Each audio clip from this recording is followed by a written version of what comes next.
Feel something building up inside me. I must prepare, I must get ready. Serving you, Yahweh, keeps me strong and steady. For you, Lord, I'll go for green living. Hey guys, it's Daniel with Go for Green Living, and I'm here with Jared Stanley, Wayne Metter, and Daryl Patton, and we're at the Cob-a-Thon. Another year. This year we have an excellent turnout. It's all free, just hear about teaching and learning.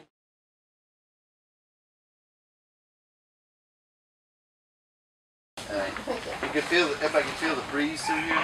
As soon as I put some more, stand a little closer to here, and I need to put some more vents and backfill this so that it's underground, so it'll cool itself, you know. So. Okay, so wait, it comes down here and then where does it go? It doesn't come down here. This actually goes to that tank. It's flushing into that tank, and then from that tank, all the water is distributed out through all these beds. You know, so it's much as possible. Does it do a dumping cycle? Yeah. Or is it, okay, it's like the one I have just dumps every so often? This dumps every so often. And this is I'm sure everybody's heard of the bell siphons and all that. I don't use the bell siphons because they stick out of the media beds, and if you didn't notice, there was none sticking out of the media beds. It's because I came up with this, which is called a D-siphon. And what this does, when the water fills up, it creates an automatic siphon. It just pulls all the water down, so it'll fill up and drain, fill up and drain. You know, so,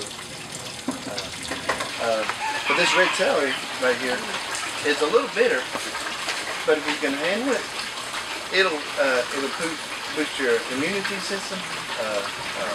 High in electrolytes. It's super good for you. Regular celery is just water content, but this one, the red celery, is really good for you.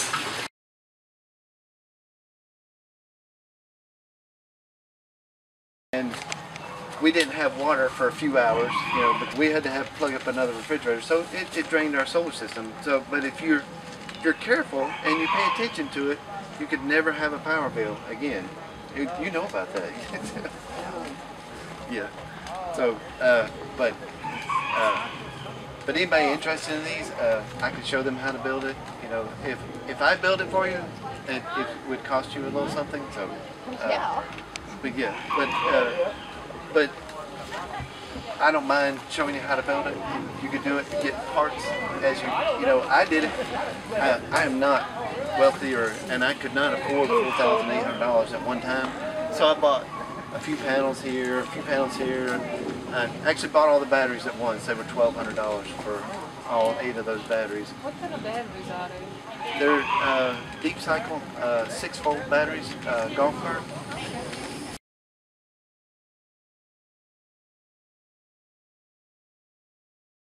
I use 2 buckets of clay and 1 bucket of sand because I got sand in there already. Now if it was good, I mean this is pretty good, but if it was solid, well, that's actually mostly clay anyway, but if you had more clay content, like gray clay or something like that, you would want to use like a bucket and a half of sand, you know, to every bucket of, because you want it to be like mortar.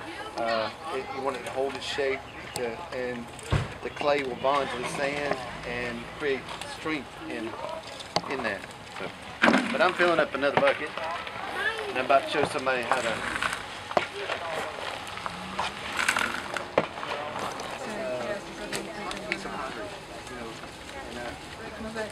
It'll crack, you know, and have its own personality. It'll have cracks in it. What, that? If I had to, but no. I mean, that. You can follow her the whole time until I sit down.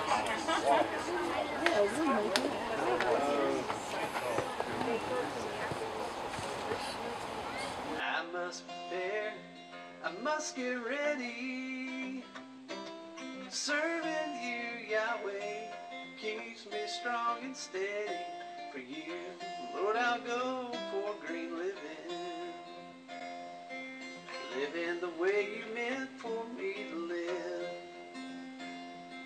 is is what I strive to do every day. As I live off the land, lead me at your pace. For you, Lord, I'll go for great living.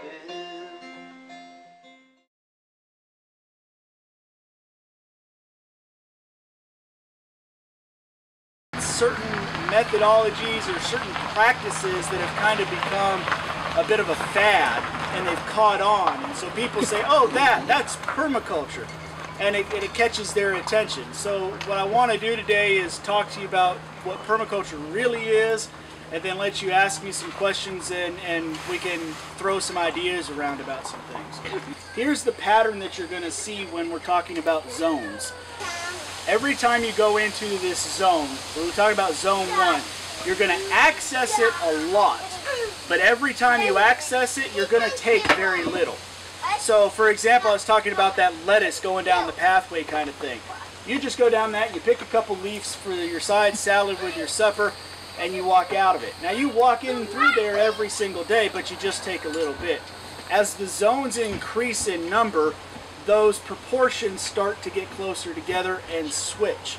So in zone 2, we access it less often, but every time that we go there, we're taking a slightly bigger harvest. So it's just a way for you to think about where should something belong in this property to make this more sustainable.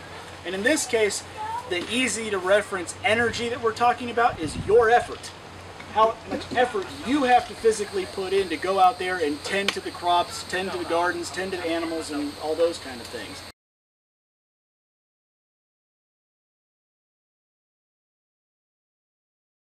Alabama alone has over 3,000 species of flowering plants. Doesn't count even trees or fungi, so it shows you how much we have. In the South has over 6,000 species. And everything out there is medicinal. Not a single plant's not medicinal. They all have medicinal uses. Some are medicinal and edible. Some are medicinal, edible. And if you look in the back of my truck, you'll see about 2 dozen yucca stalk are also utilitarian. I teach hand drill fire, bow drill fires with those. Make cordage out of the leaves. Sourwood. Now, take a leaf and, if you haven't ever had one, take a leaf and chew it. Tell me what it reminds you of. What is it? Sourwood. You'll see, I saw some blooming up at the top. You'll see long sprays, almost like sprays of blueberries. Lily of the Valley tree. That's another name for it. Also called sorrel tree. It reminds me of lemon. Does it? Reminds me of a dill pickle. Now, the name does not come from the taste. The name comes from the fact that if you've got a sour, burning stomach and you chew the leaves, and chew the leaves and you got sour, burning stomach, it makes you belch and get the gas up. The neat thing, well, there's the blooms right there. The neat thing about this tree, other than the sourwood honey, is if you're out walking in the woods and you're hungry or thirsty, this will quench your thirst, stop the hunger pains. And if you have children, you know, you don't give diaphoretic herbs to children. You don't want to raise their temperature to break a fever because they'll have seizures. They can't control their core body temperature.